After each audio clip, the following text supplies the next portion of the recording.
I am getting ready to go on a trip. Driving again to Idaho to go see my family.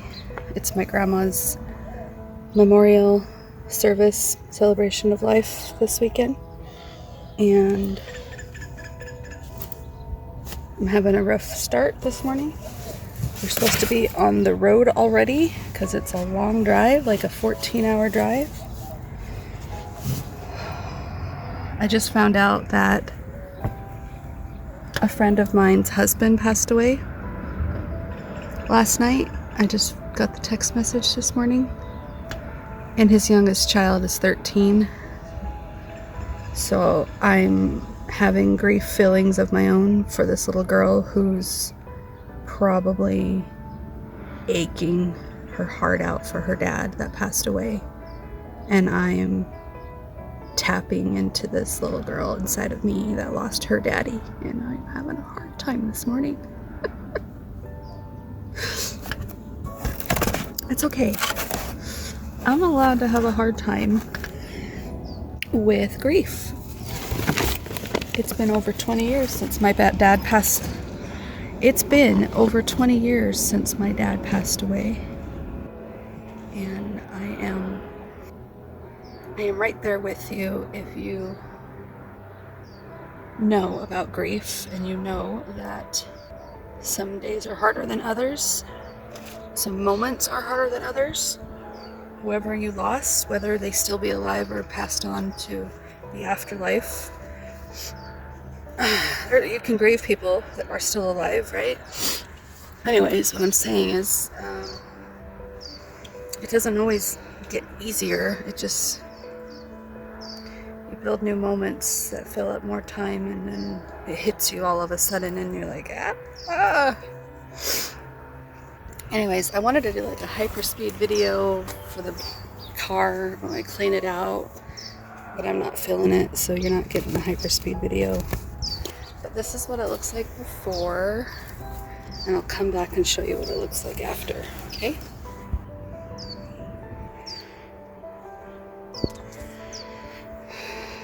Looks decent, right? I got this random stuff up here. I like keeping my butterfly hat in the back of my car in case I need a hat.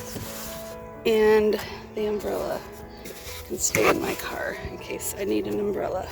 But other than that, that part's done. Let's go look at the other part of the car. It's terrible, I'm sure.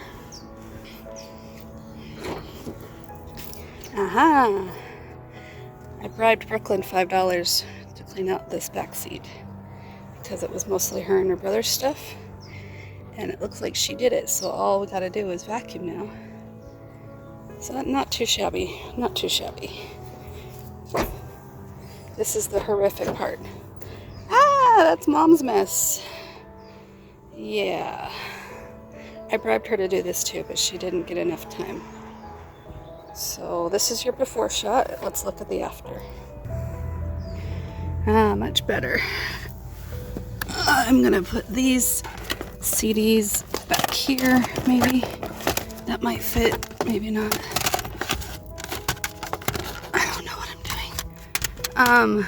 I want to give a shout out to Melinda. She gave me those beautiful earrings. I'm gonna have to wear them soon, especially with an outfit that I have in mind. Here's my Inside Out Driven by Emotions book, my 12-step book. Yeah, I gotta put these somewhere. Let's put them right here for the trip, okay? And then water bottles. Let's go fill up some water bottles. All right, let's go see what Jim's doing with the suitcase situation. He's packing right now. I know, we're packing the morning of instead of before. Oh, and I don't usually want to show this stuff on camera because it's embarrassing. But since we are a D-Slab student channel, those two have been listed on OfferUp. That air hockey table, this coffee table, these laundry shelves, this old bookshelf from my apartment that was always in the hallway cluttering up stuff. That old dresser that was in the kids' rooms at the apartment. All of that's been listed on OfferUp, the OfferUp app where you can sell and buy stuff. And it's not been sold yet. Hi puppies. Oh, and oh my gosh. Look at all of this stuff that came from my mom's house the other day, cluttering up the living room. More stuff from my mom's house, cluttering up the living room. And then the guest room has all the stuff from storage. At least we got the black and white boxes stacked somewhere nicely. And the storage unit out back, just over to the right a little bit outside the window there. Yeah, that's, this is horrific, but we want to get it better looking and we're working on it. Just, we gotta do this road trip first. Kitchen's not looking its best, and computer room is atrocious. Tons of junk, tons of boxes, tons of random hoarding stuff everywhere. As you know, we're working on it. Soda cans. No, we are not your sensationalized hoarder. We are not the ones that TLC are going to call to do an episode on. We are your typical hoarding family. We are your typical slob family. And I can't believe I chose to come back to it. But you really can't run away from your problems. That's what the 1 year away taught me. Is as much as I tried to avoid my husband's problems and my children were missing their mother and I was missing my children, I needed to wrap my head around coming back here and facing what I started. I started this family with my husband. I started this home with my husband. I got depressed. I allowed it to get terrible.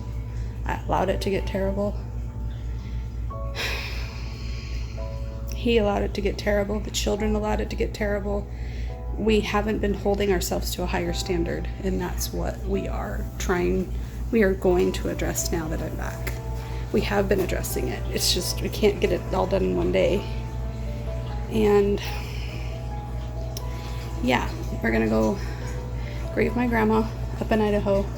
You'll probably see some road trip videos, and then I'll come back and we'll do some cleaning and deslobbing and decluttering and de-hoarding and all that stuff. I did say let's go see Jim. Let's go see Jim what he's doing in the bedroom. Also, I don't know if you like my hair like this, but I had it styled yesterday for an interview. It was nice and curly and the curls have kind of fallen out, but I liked it enough to try to make it work today. The interview went okay. It's for a promotion in the same job that I'm at. We'll see if I get it. We'll see if I don't. Stay tuned for those answers. And let's go sneak on Jim. Hold on. Storm is guarding the door. Hi, Storm.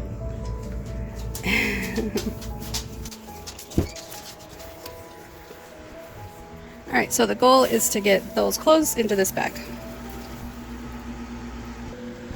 There, I'm packed. Smaller bag than last time too. Even though I think we're gonna be there 1 more days. All right, so Jim's got his backpack. He's throwing all his stuff in there. And then what are we doing after that? Ice chest. Got the dogs already ready. Got my charger. Cool. I got a couple more things I want to do. That's my watch. I'm gonna go grieve this weekend. That's what this weekend's all about. Cathartic grieving. Grieving is a good thing. You have to grieve. Don't avoid it. Just let it go. And don't avoid your problems and run away from your family. I mean, I took a timeout. The timeout was for a year. And I was up and down and a roller coaster and all around and merry-go-round, and I didn't know what I wanted. I didn't know if I was supposed to go back to my family or supposed to stay away. I didn't know if I was supposed to call it abuse and to hell with people who abuse people, or if I'm supposed to learn how to forgive and how to mend and how to repair. My husband's willing to repair. My husband's willing to do the work. If he wasn't, I would not be back here. It's pretty much what it all boils down to. So maybe at some point this room will get tidied up. I would really love to hold myself to a higher standard while living here, even if other people don't. So, one day at a time. Let's go. And we're off. We are about ready to go on our trip. You ready, Skitty?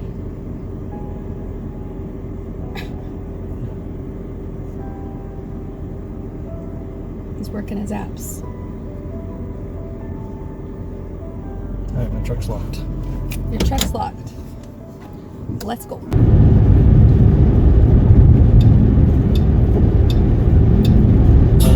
I had no choice but to hear you.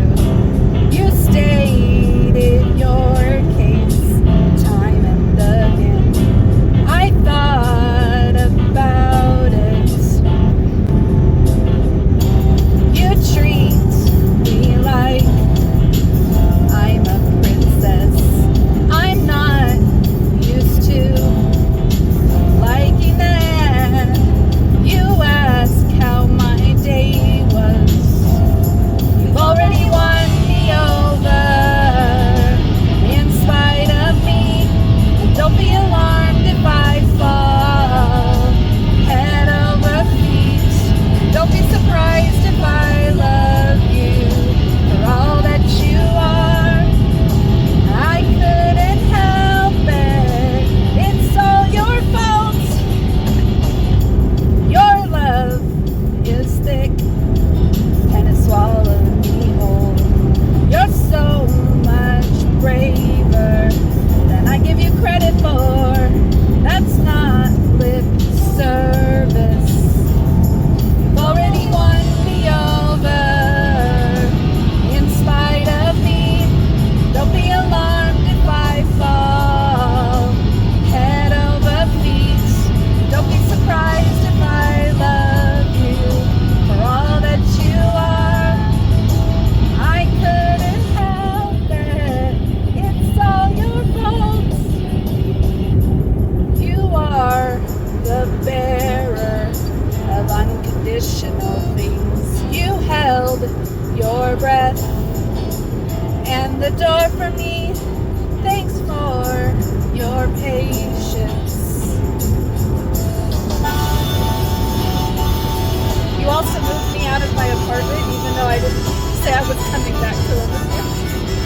You moved everything into the storage unit, and you reorganized the storage unit, and then you helped me move into my mom's place, and then you helped me move out of my mom's place, and then you helped me get stuff set up at the house. You just keep on making me feel welcome. You are the best listener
over for a little bit, and I got some generic Dramamine, and some peppermint is supposed to help with motion sickness, right? Yeah. It's like a old school remedy. And the sun's about to go down, and we're about a couple hours away from Salt Lake. Yeah. And then once we get to Salt Lake, we're a couple hours away from Pocatello, Idaho. And then we'll be at our final destination, like around Fillmore. 1 in the morning. Yeah, we're in Fillmore, Utah right now. It's been a long drive. You're a good driver. Thank you. Oh, I got this cute little squishmallow. Not like I need any more. I just got rid of them all. But this one reminds me of my kids. I got a koala on this side, and a kitty cat in here, and I think the best part, what? A cat. The best part is that it's tie-dye, and it reminds me of my kids last Friday, because they were working the tie-dye booth. Oh my gosh, it's just so cute! They're so cute! Very cute. And then Jim said I could wear it as a hat. Now I have a cat hat. I wish you could put her head against the window. It doesn't bobble against the window. And then I have this really, really pretty, beautiful car window charm thing. Get it? Butterfly rainbow crystal. Ah! It's just so perfect for me. Okay, I'm done being a goof.